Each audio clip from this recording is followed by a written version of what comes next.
भगवान श्याम सुंदर ने कंस का संहार कर दिया। कंस को मार करके विश्राम घाट पर विश्राम किया।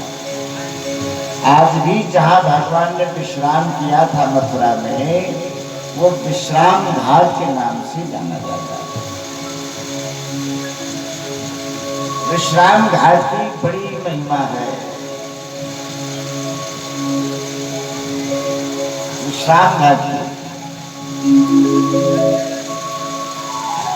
एक तो विश्राम घाट में जो स्नान करता है उसे मन को विश्राम मिलता है। चाहे जितनी भटकन हो, चाहे जितनी खटका हो, चाहे जितनी चिंता हो, यदि विश्राम घाट में विश्राम कर लेता है तो परम विश्राम वो अपना नाम देता है, वो अपना प्रभाव देता है उस व्यक्ति को जो वहां स्नान करता है। इसीलिए राजा मधुकर शाह ने ओरछा नरेश, जो झांसी से 15 किलोमीटर दूर है टीकमगढ़ की ओर, इसीलिए ओरछा नरेश राजा मधुकर शाह ने विश्राम घाट पर 7 मन सोना दान किया है। आज भी वहां प्रमाण में लिखा हुआ है, ओरछा नरेश राजा मधुकर शाह।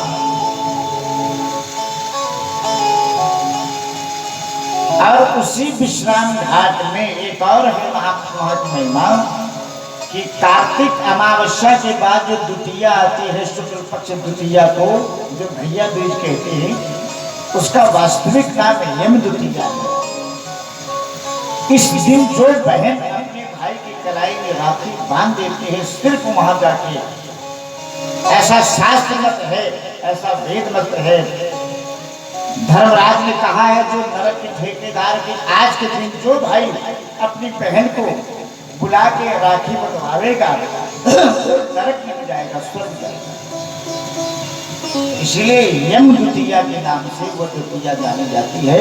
और कभी कार्तिक दूज को राखी बांधी जाती है, लेकिन घरों में तो बांधते हैं, लेकिन कुछ ऐसे हैं जो हजारों लाखों जोड़े जाते हैं भाई बहन के। वहां पर अपने भाई का मस्तक हरा भरा करते हैं, अभिषेक करते हैं, तिलक करते हैं। तो जितनी बहनें हैं वो सब समझने सुनने की जरूरी है ना मोनू? जरूर अपनी बहन को लेके जाना। इस संसार में आए हो, कोई ऐसा मार्ग ना छोड़ना जिससे तुम्हारी मुक्ति ना होवे, तुम्हारा उद्धार ना होवे, तुम्हें परम गति न मिले। जो शास्त्र कहता है हमें उसके अनुसार आचरण करना ही चाहिए। और जो बस का है वो तो बस का। भगवान श्याम सुंदर ने विश्राम घाट पर विश्राम किया। आइए प्रसंग आगे बढ़ता है। अब राजा कौन बनेगा? तो सबसे पहले भगवान श्याम सुंदर ने अपने नाना उग्रसेन को कारागार से मुक्त किया, अपने माता पिता को बंधन से मुक्त किया। सामर्थ्यवान जो पुत्र है, जो सामर्थ्य रखते हैं, अपने माता पिता को बंधन से, कष्ट के मुख से बचा लेते हैं। बहुत से ऐसे पुत्र है कि अपने पिता ने कभी सुख नहीं पाया, लेकिन अपनी कमाई से, अपने परिश्रम से, अपने पुरुषार्थ से पिता को यशवान बनाते हैं, धनवान बनाते हैं, पिता को सारे सुख देते हैं। ऐसे ही भगवान कन्हैया ने अपने माता पिता को कारागार से मुक्त किया। तो कृष्ण ने कहा श्याम सुंदर हमें कारागार से मुक्त तो कर दिया है, अब राजा के बिना प्रजा निरंकुश है, इसलिए अब तुम राजा बन जाओ। श्याम सुंदर ने कहा नहीं नाना, हमें राजा नहीं बनना है और हमें कभी राजा नहीं बनना है। एक और बात सुनो, श्याम सुंदर भगवान कभी राजा नहीं बने। तो आप कहेंगे फिर द्वारिका के राजा कैसे बने? किसी देश के, किसी राज्य के राजा भगवान श्याम सुंदर नहीं बने। वो तो अपनी बनाई हुई द्वारिका है। अब कोई अपना घर बना ले तो क्या वो राजा हो गया? राजा नहीं हुआ। भाई किसी के राज्य में अभिषिक्त होवे, किसी देश काल का मुकुट पहने भगवान श्याम सुंदर ने जरासंध से जब हार गए तो द्वारिका में निवास आश्रय लिया। भगवान कभी राजा नहीं बने। राजा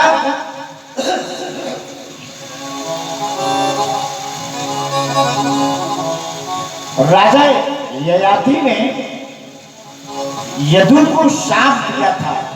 ये भागवत में सुंदर कथा आई है। 9वें स्कंद में शर्मिष्ठा देवयानी का चरित्र बड़ा सुंदर चरित्र आया है। तो राजा नहुष के वंश में राजा ययात हुए हैं और राजा ययात ने अपने बड़े बेटे यदु को शाप दिया था कि तुम्हारे वंश में कोई राजा नहीं बनेगा। तुमने अपने पिता का अपमान किया है, इसलिए हम शाप देते हैं। और सुना हुए भगवान को मालूम था तो यदु के वंश में ही घनश्याम का जन्म हुआ है, इसीलिए सरकार के राजा नहीं बने। उस शाप का मान रखा। इतनी सामर्थ्य थी कि भगवान राजा बन सकते थे, लेकिन किसी के शाप को, किसी के वरदान का मान रखना भगवान का परम धर्म है। देखो एक बात बताएं, श्रेष्ठ व्यक्ति वही है, महान व्यक्ति वही है जो किसी की मर्यादा का हनन ना करे, धर्म का गौरव रखे, मान बढ़ाए, इसी में उसकी महानता है। तो भगवान श्याम सुंदर भी राजा नहीं बने, अपने नाना को उग्रसेन को गद्दी पर बिठाया। अब उग्रसेन जी का राज्य है, धर्म की स्थापना हुई। एक दिन वसुदेव ने कहा, ये श्याम सुंदर क्या बताएं, तुम हमसे दूर रहे, कंस के भय से तुमने गोकुल में समय बिताया, हम तुम्हें कोई संस्कार नहीं दे पाए जो पिता को देना चाहिए। तुमने विद्या का अध्ययन नहीं किया है अभी, यद्यपि तुम वेद स्वरूप हो, संसार का सारा ज्ञान आपसे ही उदय होता है, आप तो ज्ञान स्वरूप हो, आपको पढ़ने की कोई आवश्यकता नहीं है। लेकिन यहाँ की परंपरा है, गुरु आश्रम में जाना चाहिए, विद्या अध्ययन करना चाहिए। तुम नहीं जाओगे तो कोई नहीं जाएगा। इसलिए श्याम सुंदर मैं कहता हूँ कि तुम बलराम के सहित जो है उज्जैन नगरी चले जाओ, संदीपन जी के यहाँ विद्या अध्ययन करो। कन्हैया ने कहा, पिताजी जैसी आपकी इच्छा। देखो भगवान तो इच्छा का आदर करते हैं। भगवान अपने भैया बलराम जी के सहित उज्जैन नगरी जाते हैं, विद्या का अध्ययन किया। वहीं पर भक्तराज सुदामा से मुलाकात होती है, दोनों साथ पढ़ते हैं।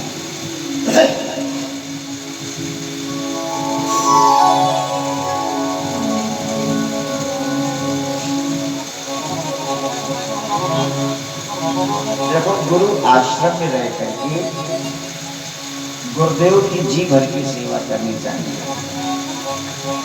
भगवान श्याम सुंदर ने ये हक अदा किया। आश्रम में झाड़ू लगाते हैं, जंगल से लकड़ियां काट के लाते हैं, तब भोजन बनता है। भगवान को लकड़ी लाना पड़ा। एक घटना है कि एक बार सुदामा के सहित भगवान श्याम सुंदर लकड़ी लेने जाते हैं, तो गुरु माता ने चने दे दिए। सुदामा से कहा, लो चने ले लो, भूख लगे तो खा लेना। भगवान जाते ही सुदामा गए, लेकिन वहां जलवृष्टि होने लगी। एक वृक्ष की खोर में छिपे, लेकिन जल अधिक देर तक बरसा, तो दिन ढल गया, रात्रि आ गई, अर्थात भगवान को फिर वही रहना दिया। और इतनी तेज हवा चली, इतना तेज पानी बरसा कि मारे सर्दी के परेशान, इधर संदीपन परेशान, इधर माता परेशान, गुरु माता। तो बताओ बड़ा भाग्य होता है कि कोई गुरु माता बनती है और गुरु माता का पद पा करके ये तो उसमें मातृत्व भाव न जगा, ये तो वो सचमुच माता नहीं बनी तो अभिशप्त है वो।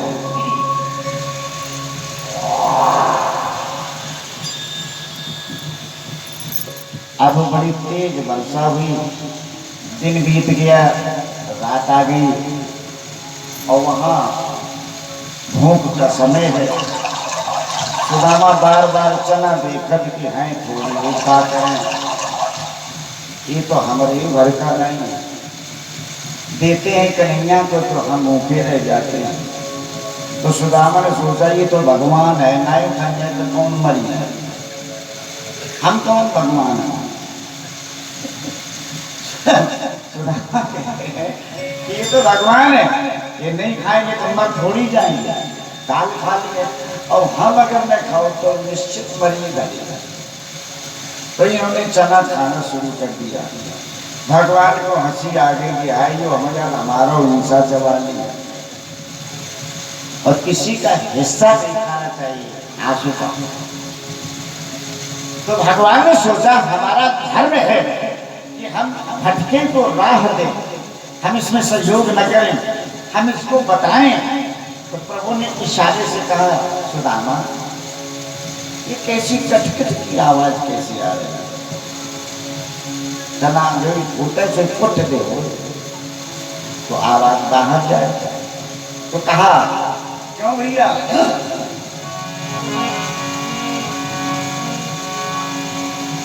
कैसा कुट कुट शब्द ये, कैसा कुट कुट शब्द ये कानों में मेरे आ रहा।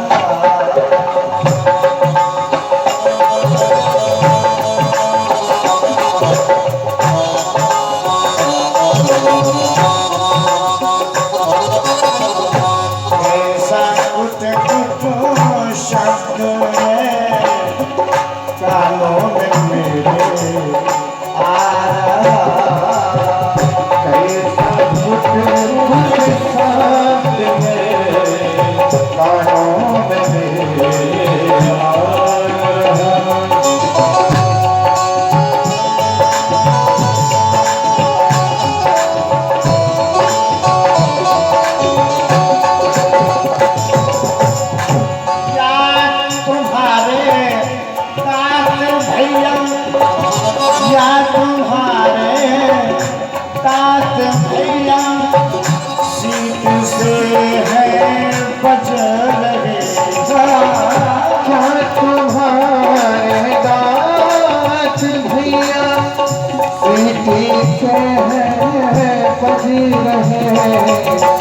भगवान ने कहा सुदामा हवा चल रही, पानी बरस रहा है, कहीं जाड़ा तो नहीं लग रहा ज्यादा, तो वह सर्दी के कारण तुम्हारे दांत बज रहे हो।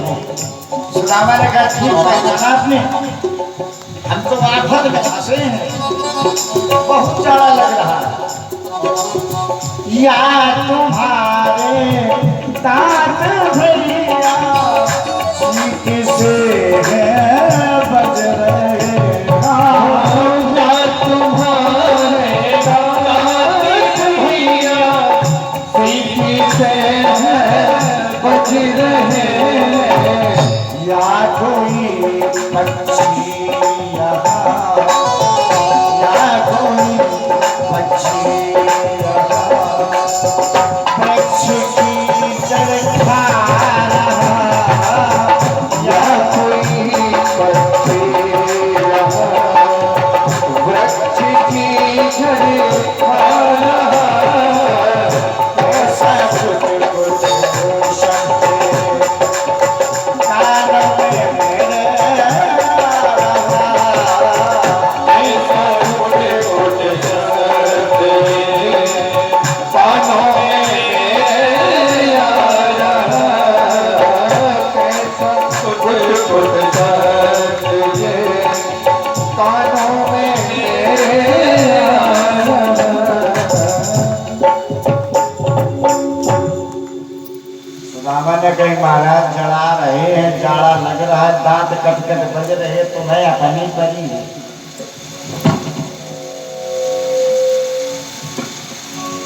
बोले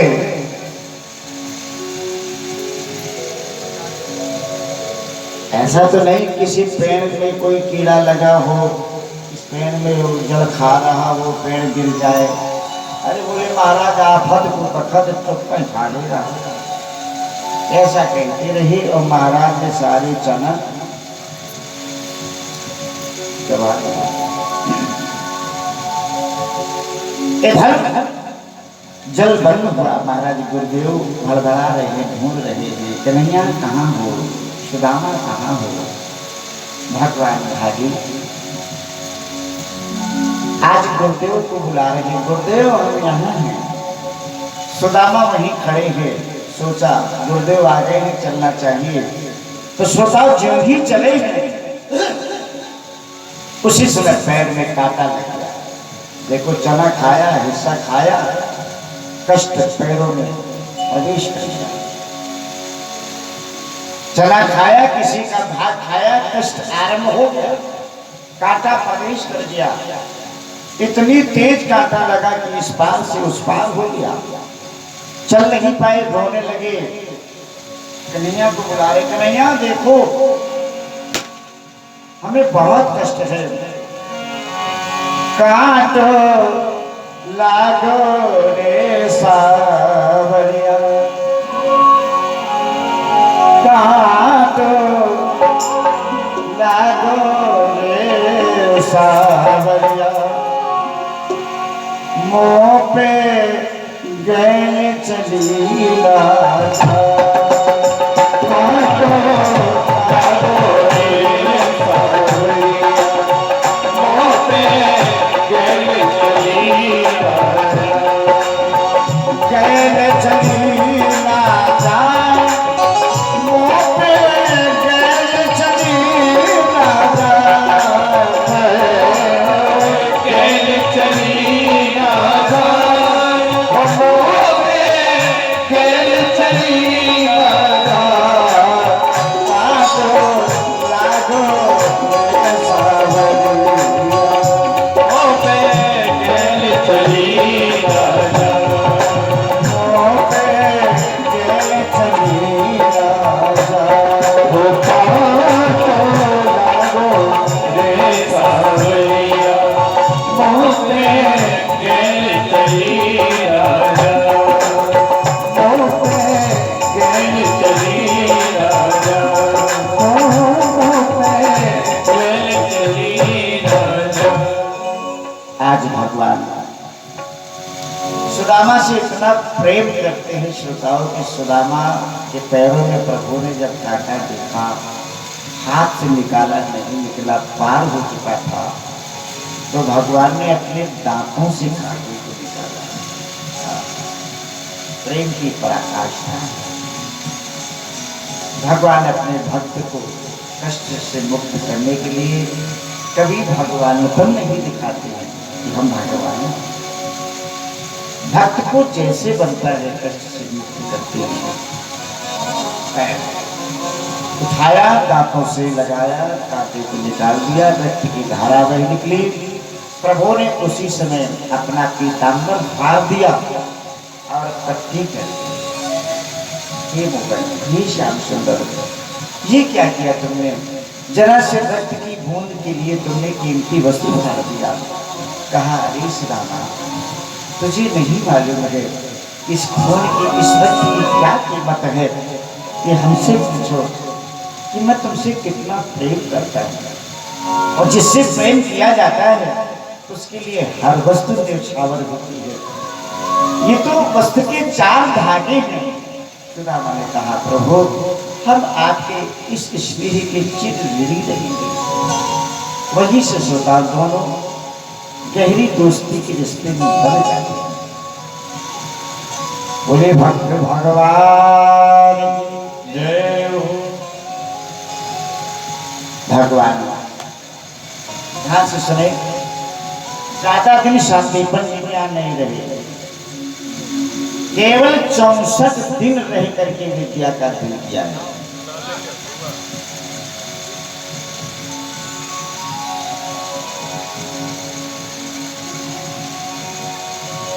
देखो कैसा बढ़िया आइटम धरो, बोलो है विचार, कोई बात नहीं, जब जाना तो लिए जाना है नहीं, यहाँ का प्रसाद है, ये तुम लोगों को हम अपनी ओर से देते हैं।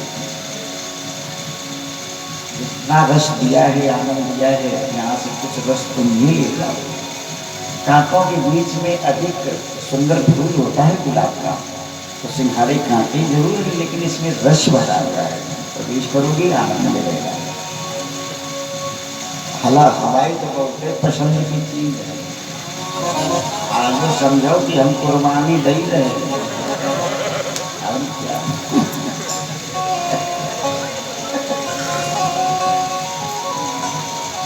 बोले गोविंद भगवान की जय।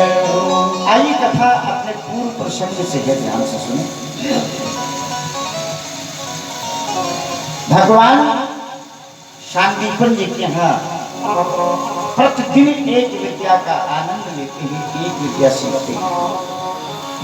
इस तरह से भगवान शांतिपन जी के यहाँ 64 दिन रहे।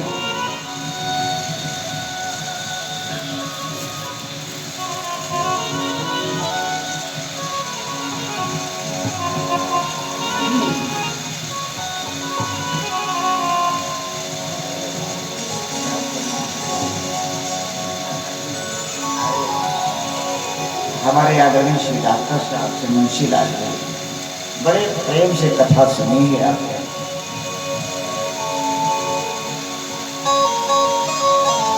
ये धन्य पूर्वक कितना हमें चाहता है, अब आगे सीजन मानो तो उससे एक दिन एक कला का आनंद लिया। इसीलिए भगवान 64 गुणों से संपन्न है।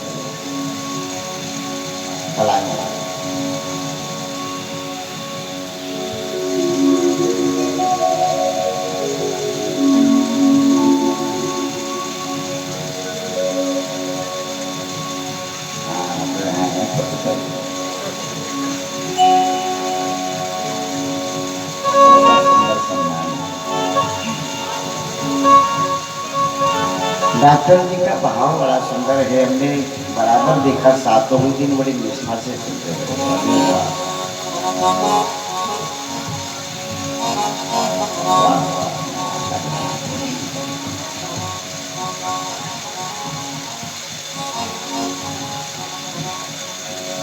हाँ लीजिए, 64 कलाएं हम थोड़ा ध्यान देना चाहते हैं, आपको आकर्षित कर रहे हैं। 64 कला भगवान कन्हैया जैसा कोई इतना गुणवान कोई और हुआ नहीं। यद्यप भगवान ने 24 अवतार लिए हैं, राम जी का भी अवतार हुआ, कपिल भगवान का अवतार हुआ, पृथ्वी भगवान का अवतार हुआ, हरि भगवान का अवतार हुआ, किंतु इतना सुंदर जो है कलाओं का संग्रह सिवाय नारायण कन्हैया के और किसी के पास नहीं। 64 दिन रहे और 64 कलाओं से संपन्न हुए। केवल शांतिपन जी के यहाँ 64 दिन ही रहे। एक कला हो जाती है तो लोग सम्मान पा जाते हैं। एक कला, कोई एक कला, गाने की कला, बजाने की कला, कोई टेक्निकल। अब डॉक्टर भी बहुत अच्छा बना तो केवल आंख नहीं को, भगवान पूरे शरीर के डॉक्टर जो बनते हैं। डॉक्टरी पढ़ाई पढ़ी तो केवल हड्डी के डॉक्टर हुए पाए, आंखें को ही पाए, नाक के सो नहीं, मतलब कि थोड़ी दूर है फैसले की बात है तो बन जाते, लेकिन नहीं, क्योंकि मानव भगवान के आश्रित है। प्रभु ने जो ज्ञान दिया उसी का प्रयोग पाएगा। और भगवान हर कला से परिपूर्ण है, भगवान सब कुछ जानते हैं, भगवान से बढ़कर कोई ज्ञानी हुआ ही नहीं। एक हम आपको झलक देते हैं, कितने बड़े ज्ञानी थे भगवान। जिस समय द्वारिकापुरी का प्रभु ने निर्माण किया है, तो विश्वकर्मा से कहा, विश्वकर्मा हमारे लिए सुंदर पुरी का निर्माण करो, अब हम यहाँ रहना नहीं चाहते हैं और किसी राजा के राज्य में रहना नहीं चाहता, और किसी के राज्य में रहेंगे जमीन अधिग्रहित करेंगे तो लोग कहेंगे देखो भगवान ने हमको ऐसा किया, हमारे साथ अन्याय किया, तो किसी की वस्तु हमें नहीं चाहिए, किसी को कष्ट न हो। तो उन्होंने जल में फिर नगर बसाया, जल में किसी का अधिकार नहीं है ना। तो देखिए भगवान की दूरदर्शिता कि किसी को हम खले नहीं, किसी को हम पीड़ा न दें, कोई हमसे पीड़ित न हो, तो प्रभु ने समुद्र में नगर बसाया।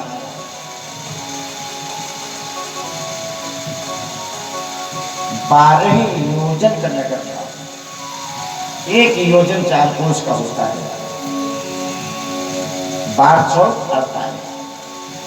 द्वारिका ज्यादा बड़ी नहीं है, 48 कोस। और भगवान ने कहा हे विश्वकर्मा, ऐसा सुंदर नगर बनाओ जहां पर हर वस्तु की सुंदर उपयोगिता हो, हर वस्तु हो। लेकिन एक विशेष बात यह है कि हमारा जहां दरबार बने, हम जिस दरबार में बैठे, जहां हम न्याय करें, जहां हमारे मंत्री बैठे, जहां धर्म सभा हो, वहां पर जो पहुंच जाए उसे भूख प्यास न लगे। ऐसा मसाला लगा दे कि जो बैठ जाए वो भूख प्यास न लगे। अब ये नहीं कि बहसरी है, कोई चर्चा चल रही और उन्हें लगी जलपान करेंगे कि चलो बात हुई अधूरी नहीं है, अब चले गए, बात अधूरी होगी ना। तो इसलिए ऐसा धर्म सभा बने कि वहां पर किसी को भूख प्यास न लगे, ऐसा भागवत में बताया। तो विश्वकर्मा ने हाथ खड़े कर दिए, कहा महाराज ऐसा मसाला हमारे पास नहीं है, ऐसा मसाला हमारे पास नहीं है जो भूख प्यास न लगे। भगवान ने कहा तुम्हारे पास नहीं? बोले नहीं। बोले तो तुम कैसे कारीगर हो? कहा प्रभु अब ज्ञान देने वाले आप ही तो हो, जो दिया है उतना हम जानते हैं। भगवान ने कहा नहीं जानते तो उतनी जगह छोड़ देना। फिर उतनी जगह छोड़ दी, फिर उसका भगवान ने प्रयोग किया और स्वर्ग लोक से सुधर्मा नाम की धर्म सभा है, उसको ला करके वहां स्थापित किया गया। सुधर्मा नाम की धर्म सभा। तो भाव कहने का ये है कि भगवान सर्वोपरि है। भगवान भोजन बनाना बहुत अच्छा जानते थे, पाकशाला। कुछ लोग भोजन ही बनाने में नाम पा जाते कि उनके जैसा भोजन नहीं बना पाते। कुछ लोग हारमोनियम बजाने में, कुछ लोग ढोलक बजाने में, कुछ लोग है ना क्या है। तो देखिए भगवान ने इस तरह से 64 दिन लेकर के अपने गुरुदेव के पास रहे और गुरुदेव को गुरुदक्षिणा दे करके वापस आ गए। देखो गुरुदक्षिणा भी दी जाती है, दक्षिणा दिए बिना विद्या सफल नहीं होती। और जानते हो दक्षिणा क्या दी है? अपने गुरुदेव को दक्षिणा में क्या दिया है? गुरुदेव ने नहीं मांगा, कहा हे नाथ यही क्या कम है जो आपने हमसे विद्या ग्रहण किया। आप तो वेद स्वरूप हैं, आप साक्षात ज्ञान स्वरूप हैं। हमारा मान बढ़ाने के लिए आपने हमारे पास रह के विद्या अध्ययन किया। भगवान हम धन्य हो गए, हम इसके योग्य तो नहीं है लेकिन आपने हमारा मान बढ़ाया। भगवान ने कहा तो गुरुदक्षिणा में क्या दें? बोले हमें कुछ नहीं चाहिए, तुम अपनी माता से पूछ लो, उसके मन में कोई बात हो तो दे दो। तो भगवान ने कहा माता हम तुम्हारे पास रहे, तुमने हमारी बड़ी सेवा करी, हमें भूखा नहीं रखा, हमें आनंद से रखा। माता हमारे ऊपर तुम्हारा ऋण है, हम तुम्हें क्या दे? तुम्हारे मन में जो हो मांग लो। अब हम जा रहे हैं। उसी समय कहा कन्हैया आज के 30 वर्ष पहले एक हमारा पुत्र था, हमारे कोई बेटा नहीं, वही एक बेटा था, वो मर गया। हम तुमसे 30 वर्ष पहले मरा हुआ बेटा चाहते हैं। हे कृष्ण तुम कोई साधारण शिष्य नहीं हो, तुम चाहो तो हमें दे सकती हो। तो भगवान ने फिर धर्मराज के यहाँ जाकर के 30 साल का मरा हुआ पुत्र ला करके दे दिया। इस तरह से भगवान ने अपने गुरुदेव को मरा हुआ पुत्र ला के दिया। बोले बाटे बिहारी लाल की जय हो। हाँ भैया, बड़ी सुंदर चर्चा है।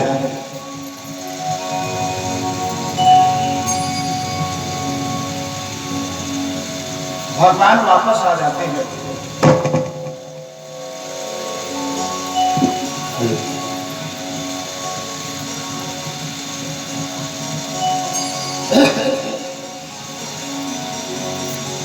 भगवान वापस आ जाते हैं। आपने कथा प्रसंग में श्रवण किया कि कंस मारा गया, भगवान श्री कृष्ण ने कंस का संहार किया। तो कंस की दो पत्नियां थीं जिनका नाम अस्ति और प्राप्ति। ध्यान में रखिए, अस्ति प्राप्तिस् कंसस्य महिषो भवतर्षभा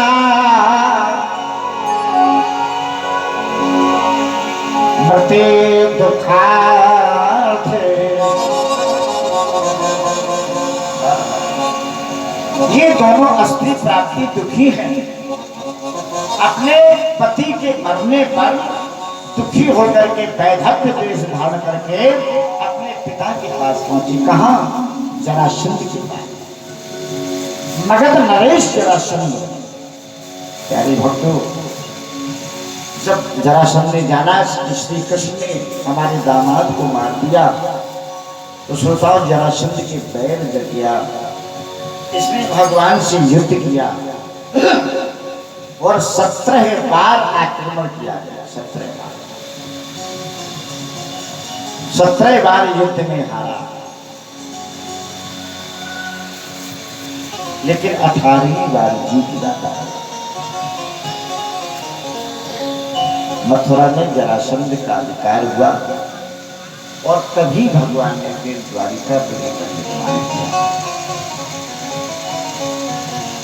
योग माया से कहा कि जो हमारे अपने हैं, जो हमारा परिवार है, उन सभी को द्वारिका में पहुंचाओ। तो सोए हैं यहाँ और जगह तो अपने को द्वारिका में पाया। अब नया महल, नई जगह,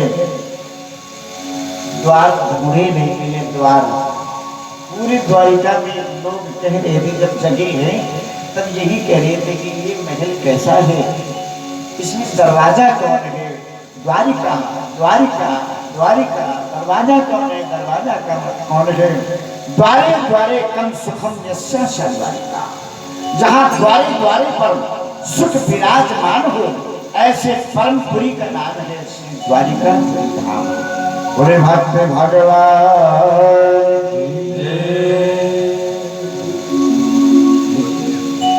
आप देखिए, भगवान द्वारिकापुरी में रह रहे हैं।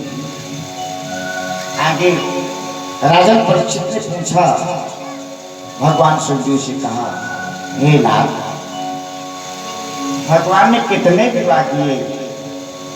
हम सुनना चाहते हैं। कहा सुनना चाहते? बोले हाँ। तो कहा भगवान ने 16,108 विवाह किए।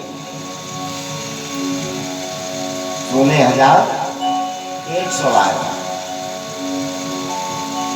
कुछ लोग बड़े आश्चर्य पड़ जाते हैं कि भगवान करो चाहिए। बताओ, करते चले 16,000। कुछ लोग यूं कहने लगते हैं कि भगवान ने कितने करे, हम 2-4 करो। नहीं, तुम जरूर करो, लेकिन भगवान की और भी तो बराबरी कर लो। भगवान ने गिरिराज पर्वत को 7 दिन धारण किया, तुम आधा घंटा धारण कर लियो।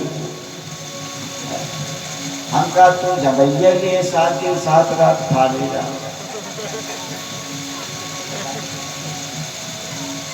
हाँ, अरे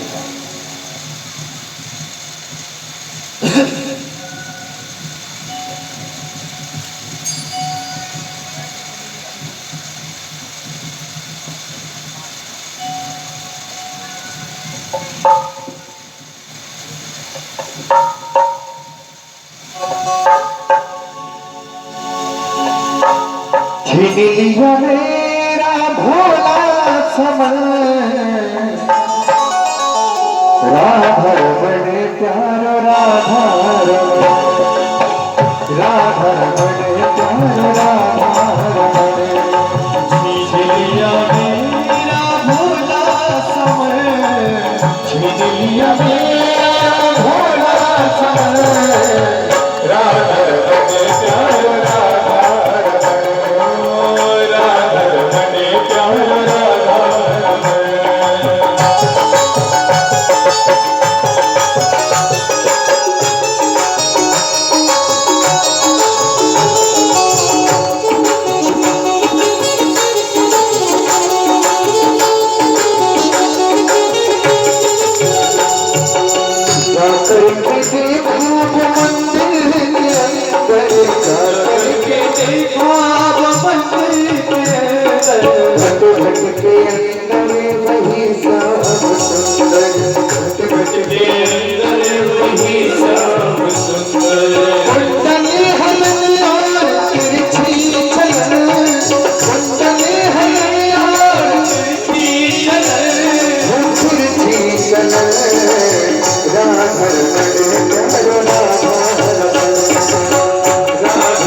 भगवान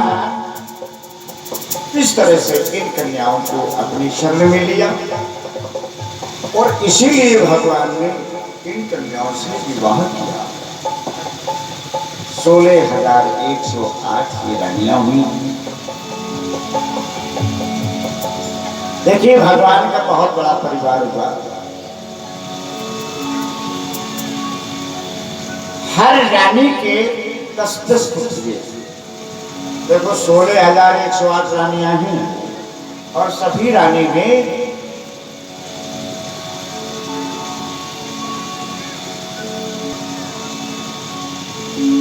तस्य प्रवयशः पुत्रः दशः तेषां योयमा। तस्य प्रवयशः पुत्रः तेषां योयमा। हर रानी ने 10-10 पुत्रों को जन्म दिया और 10-10 के फिर 10-10। इस तरह से 56 करोड़ ये भगवान का बहुत बड़ा परिवार हुआ। देखिए इतना बड़ा परिवार हुआ था कि भगवान के नाती का अपहरण हुआ, भगवान नहीं जान पाए। और भगवान तब नहीं जान पाए जब इतना बड़ा परिवार। और आजकल तो ज्यादा परिवार में 8-10 नदी का वही मेरा जात नहीं जान पावे को खाए पड़ो को कहाँ पढ़ो और एक पिक्चर देख होश नहीं। लेकिन महाराज 56 करोड़ करोड़। नारद जी ने बताया कि आपका नाती बारिश भेद के गए तब जानता। इस तरह से भगवान का बहुत बड़ा परिवार हुआ। सुतो भगवान की अनंत कथाएं हैं। श्री कृष्ण की इतनी श्रोताओं कथाएं हैं कि अगर कृष्ण चंद्र ही केवल 7 दिन कहा जाए तो भी बहुत थोड़ा है। अगर दशम स्कंद सुनाया जाए केवल मात्र, तो भी 7 दिन बहुत होते हैं। और फिर भी 7 दिन में कितनी कथाएं। अब देखो भाग्य की बात है कि यहाँ पर दोनों टाइम कथा हुई, रात में भी हुई, दिन में भी, फिर भी हमारे मन में कसक है कि ढंग से सुना नहीं पाए। आइए सुनाते हैं। आज इस अनुष्ठान का आखिरी चरित्र है। अब कथा विराम की हो जा रही है क्योंकि समय कम है। अब 1 घंटा समय रह गया है जी, 2 घंटे, 2 घंटे ही सही। लेकिन यहाँ जो है कुछ अतिथियों को आना बाकी है। 5 बजे समय दिया गया है, इसलिए हमें समय की मर्यादा में बनी रहना है नहीं? तो ऐसा भी ना हो कि महाराज को बड़ी कहिए कि 100 कहिए, कोई टाइम में नहीं देना, ऐसा नहीं हमारा भाव है। तो यथासंभव ज़्यादा से ज़्यादा सेवा तो सुनते हैं। बहुत ही प्यारा चरित्र है। आज जरा एक बार भगवान का नाम। श्री राधा रानी, श्री राधा रानी, कभी तुम दर्शन दो। श्री राधा रानी, कभी तुम दर्शन दो।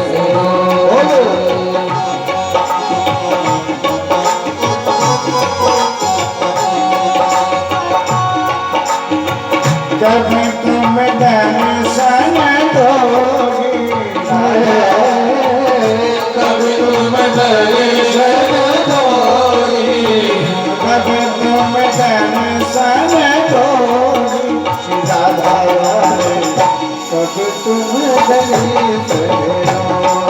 श्री राधा रानी, कभी तुम दर्शन दो। श्री राधा रानी, कभी तुम दर्शन दो। श्री राधा रानी, कभी तुम दर्शन दो। वृंदावन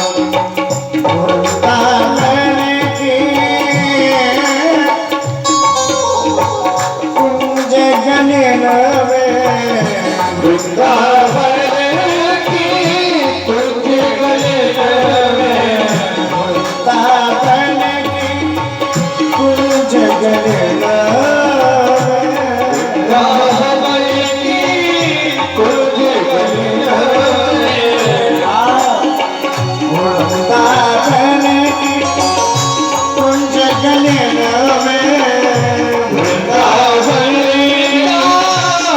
की गलिन में, तब तुम दर्शन दो। श्री राधा रानी, कभी तुम दर्शन दोगी। राधा रानी, कभी तुम दर्शन दो। श्री राधा रानी, कभी तुम दर्शन दो। श्री राधा रानी, कभी तुम दर्शन दो। बोले भक्त भगवान की जय। अब ये बड़ा ही प्यारा प्रसंग आ रहा है, सुदामा चरित्र। इस चरित्र को बहुत ध्यान से सुने। आखिर इस चरित्र में ऐसा क्या विशेष है सुदामा जी में जिसकी चर्चा भागवत में हो गई? सुदामा जी में क्या महानता थी जो वेद व्यास ने भागवत में इनका चरित्र गाया है? बहुत ध्यान से सुनना। सुदामा जी में क्या लक्षण हैं? अगर ये लक्षण हमारे आप में आ जावे तो निश्चित है कि भगवान की बातें बने।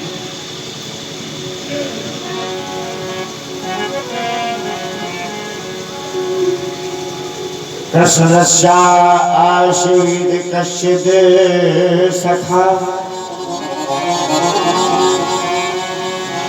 ध्यान से सुने। कृष्णस्य आसीत् कश्चित् सखा, ब्राह्मणो ब्रह्मविद्मा, विरक्तिन्द्रियार्थेषु प्रशान्तात्मचित्तेन्द्रियः। भगवान श्याम सुंदर को कोई एक मित्र थे। देखो कश्यप शब्द लगा है, सुदामा जी का नाम नहीं आएगा। कृष्णस्या आशीत कश्यप सखा, भगवान के कोई एक मित्र है श्याम सुंदर के जिनका नाम सुदामा है, ऐसा विद्वानों का मत है। लेकिन भागवत में स्पष्ट नाम नहीं है, लेकिन उनमें विशेषताएं क्या है। श्लोक का दूसरा खंड कह रहा है, विरक्त इंद्रिया, अगर ये लक्षण आ जाए तो भगवान निश्चित मिलेंगे। ध्यान से सुनो कौन कौन लक्षण। महाराज सुदामा जी गृहस्थ आश्रम में रहते हुए विरक्त, ये बड़ा कठिन है। गृहस्थी में भी बना रहे और आसक्त न हो, ये कठिन है। गृहस्थी में बना रहे और आसक्त न हो। कुछ लोग हमें बिल्कुल नहीं मतलब, बियाह हमारा हुई जरूर करा परीक्षा, लेकिन हमें कोई मतलब। अब जब देखो तो अटैची तैयार ससुराल खाली,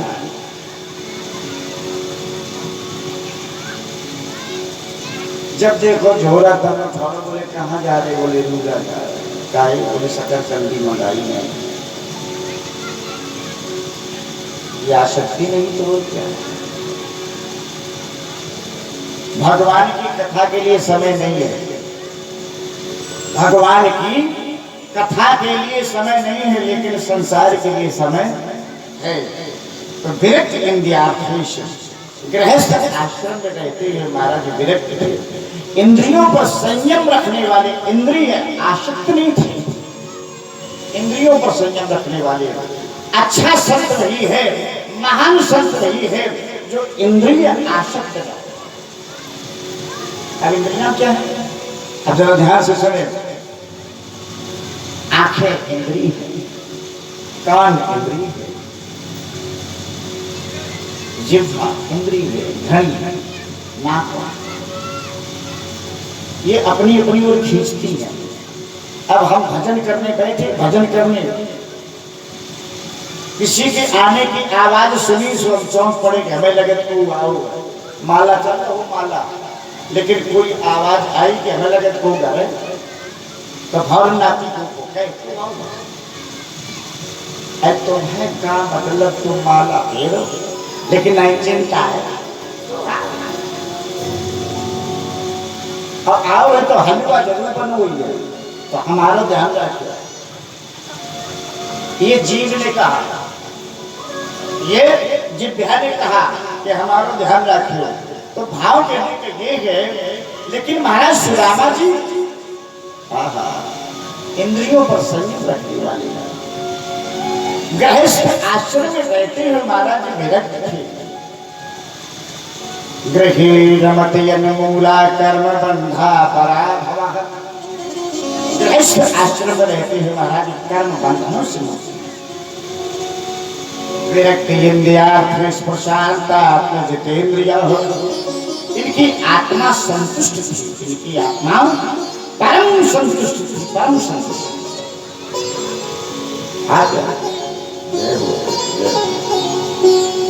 आइए स्वागत है आपका, सुस्वागत। धन्यवाद।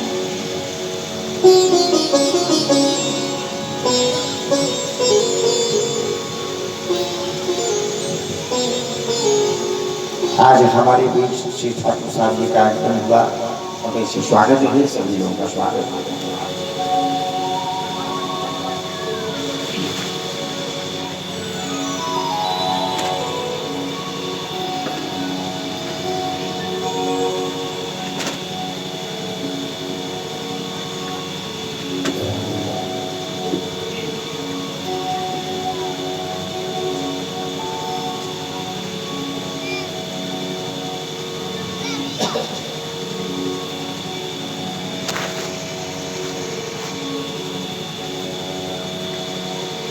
बोले गोविंद भगवान की।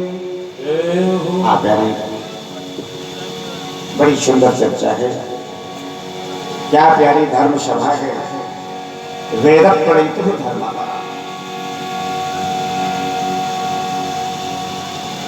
जो धर्म स्वरूप जीवन गुजारे, जो घरे गोपाल घरे गोरे घरे गोपाल घरे गोरे गोपाल घरे जय जय प्रभु दीन दयाल घरे जय जय प्रभु दीन दयाल घरे जय जय प्रभु दीन दयाल घरे जय जय प्रभु दीन दयाल घरे गोविंद हरे गोपाल घरे गोविंद हरे गोपाल घरे जय जय प्रभु दीन दयाल घरे जय जय प्रभु दीन दयाल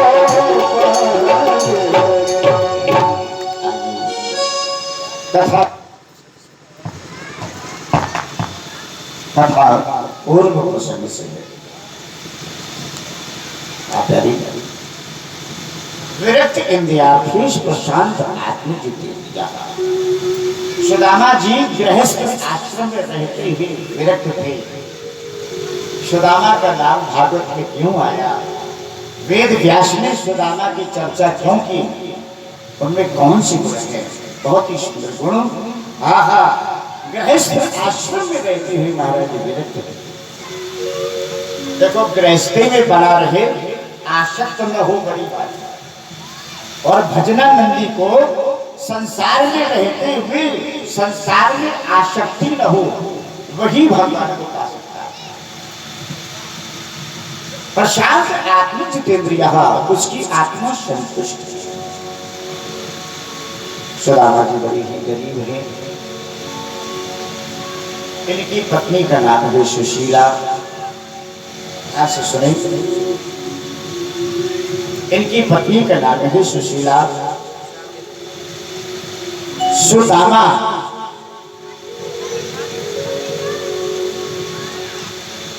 और सुशीला,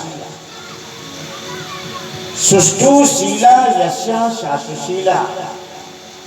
सुंदर हो शील जिसका। देखो, सुशीला का भाव क्या है, अर्थ क्या है।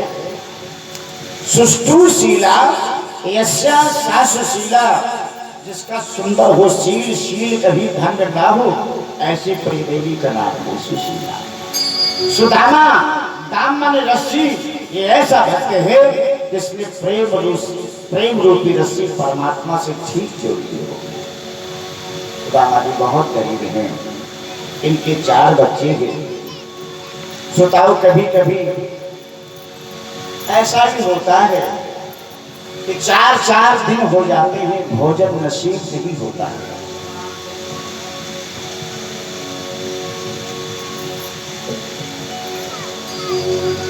4 दिन हो जाते हैं, भोजन नसीब नहीं होता है।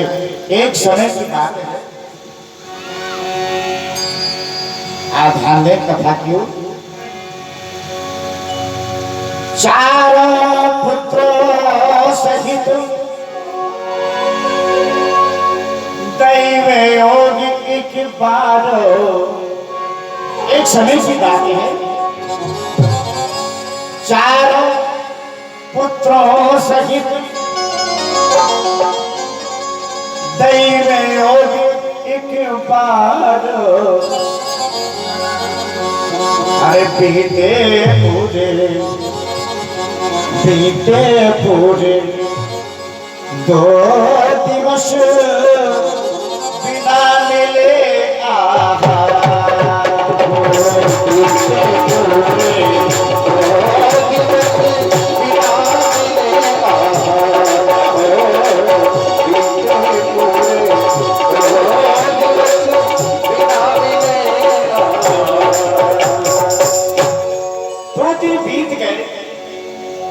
बच्चों को भोजन नहीं मिला। 2 दिन बीत गए, बच्चों को भोजन नहीं मिला। छोटा वाला बच्चा मात्र 3 वर्ष का है, अपनी मैया के पीछे पीछे कह रहा है, मैया हमें भूख लगी है, हमें 2 दिन से कुछ नहीं मिला है। आखिर माता क्या कर सकती है? छोटाओ, भूख क्या न कराई। भूख के कारण इस बच्चे ने जल पी लिया, खाली पेट जल पिया। पेट में दर्द हुआ इतना तेज कि अचेत होकर गिर गया।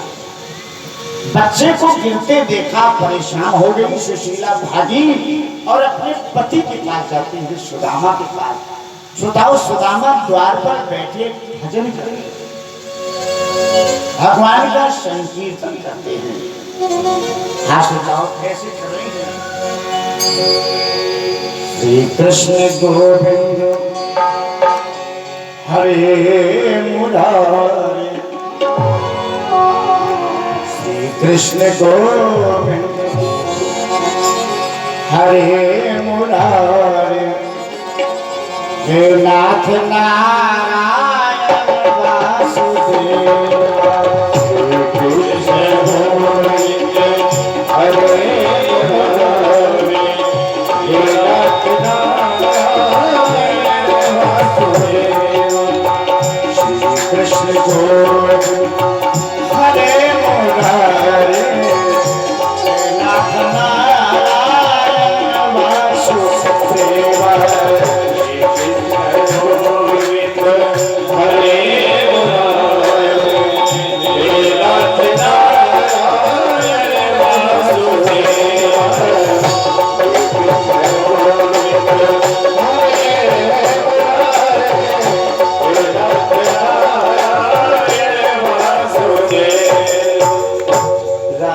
कृष्णा कृष्णा कृष्णा राधे कृष्णा कृष्णा कृष्णा राधे कृष्णा कृष्णा कृष्णा राधे कृष्णा कृष्णा कृष्णा राधे कृष्णा कृष्णा कृष्णा राधे कृष्णा कृष्णा राधे कृष्णा कृष्णा कृष्णा राधे कृष्णा कृष्णा कृष्णा राधे कृष्णा कृष्णा कृष्णा राधे कृष्णा कृष्णा कृष्णा राधे कृष्णा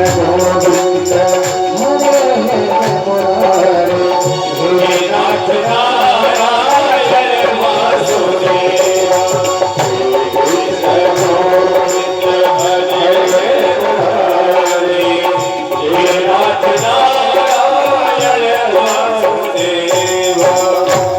इस तरह से महाराज सुदामा जी भगवान का भजन करते। सुशीला पहुंच गई, कहा महाराज ये भजन करते रहोगे, कभी गृहस्थी को ध्यान दिया है? देखो तो सही, बच्चे भूखों बढ़ रहे, छोटा वाला बच्चा बेहोश पड़ा है। महाराज ऐसा भजन किस काम का जो बच्चे भूखों मर जाए? सुदामा ने बड़ा प्यारा जवाब दिया। सुदामा ने कहा, देवी भजन करो सब ठीक हो जाएगा, विश्वास करो, भजन करो सब ठीक हो जाएगा, ऐसा विश्वास है। कहा महाराज ऐसा भजन किस काम का? ऐसा भजन किस काम का जिससे गरीबी दूर न हो? सुनिएगा, भगवान के परम भक्त हैं सुदामा जी कह रहे हैं कि जब भी जीवन में गरीबी आ जाए तो ये समझ लेना कि भगवान परीक्षा ले रहे हैं। महाराज किसकी परीक्षा? कहा सुन लो, जीवन में जब भी गरीबी आ जाए, गरीबी बड़े भाग्य से मिलती है। लोग कहते हैं कि गरीबी मिटाओ, लेकिन महाराज सुदामा जी कह रहे हैं कि गरीबी बड़ी भाग्य से मिलती है। इनका ये भाव है। क्यों? ये जरा सा कहा, देवी हमें जो गरीबी मिली है हमें कोई कष्ट नहीं, ये धन पन के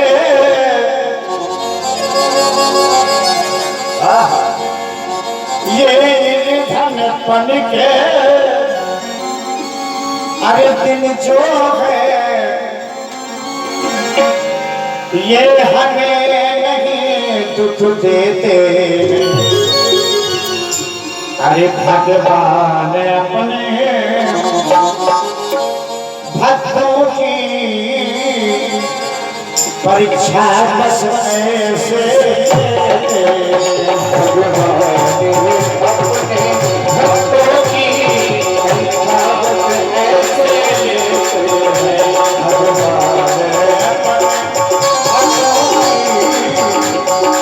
भगवान अपने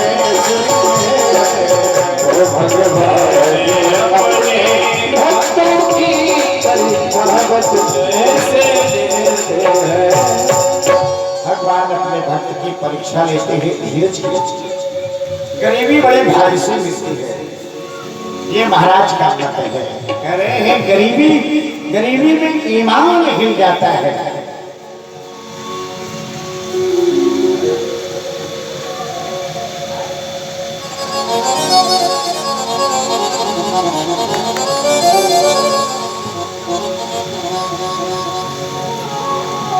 बोले भक्त भगवान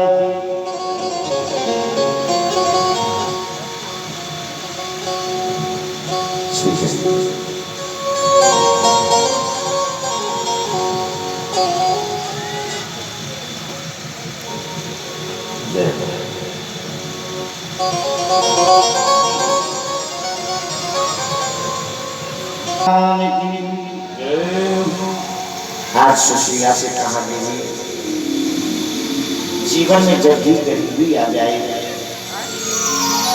तो यही समझ लेना चाहिए भगवान हमारे धीरज की परीक्षा ले रहा है।